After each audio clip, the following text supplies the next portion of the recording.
Hello guys, episode 2। Lloyd gallery में books पढ़ रहा होता है और उसका भाई एल्बर्ट उसे फायर प्रैक्टिस करने के लिए बुलाने आता है। इसके बाद हाल में एल्बर्ट फायर बॉल से प्रैक्टिस करते हुए अपने टारगेट को एम करता है और उसका टारगेट टूट जाता है। सभी उसे चीयर करते हैं।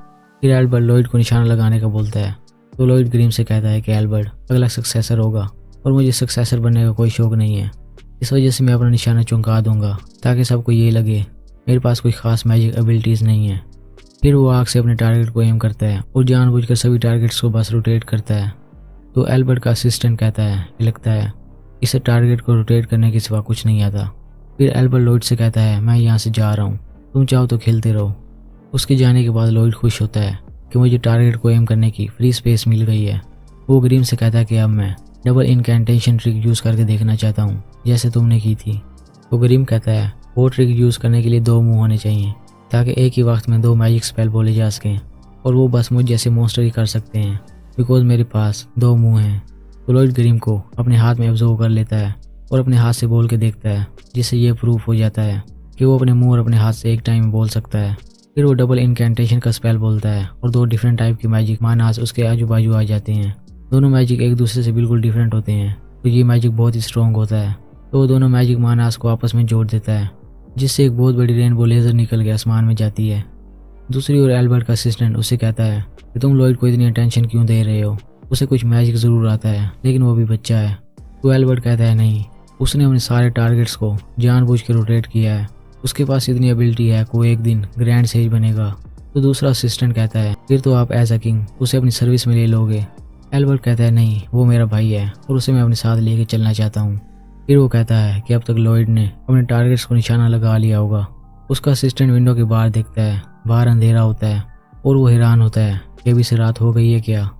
ये अंधेरा लॉयड की रेनबो लेजर से होता है जो आसमान में एक होल कर देती है और स्पेस से नाइट लाइट दुनिया में आ रही होती है, लेकिन वो होल जल्दी बंद हो जाता है।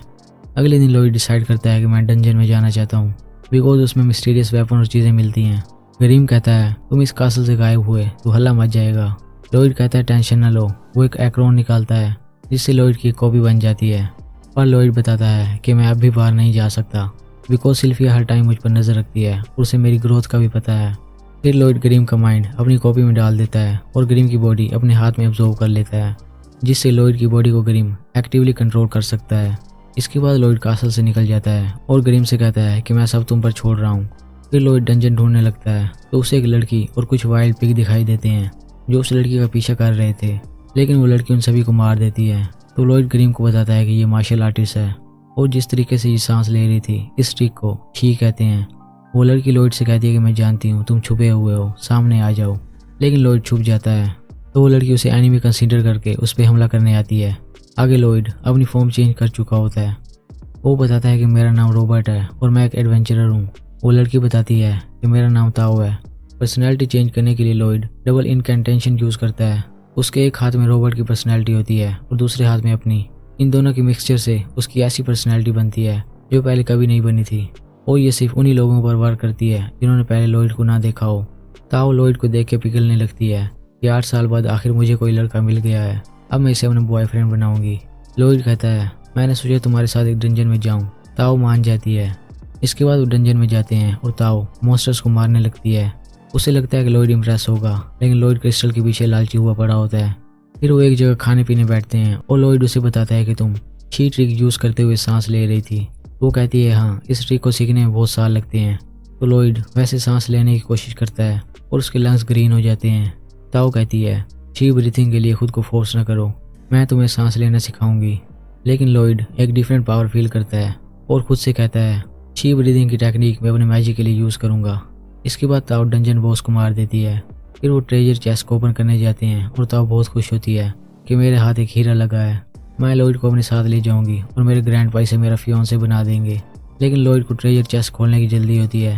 वो जैसे बॉक्स खोलते हैं तो एक ब्लेड निकलता है जो दीवार में जा लगता है। लॉयड ताओ को बचा लेता है। फिर उस बॉक्स में से एक स्केलेटन निकल आता है। ओके गाइस, दूसरा एपिसोड यहीं तक था।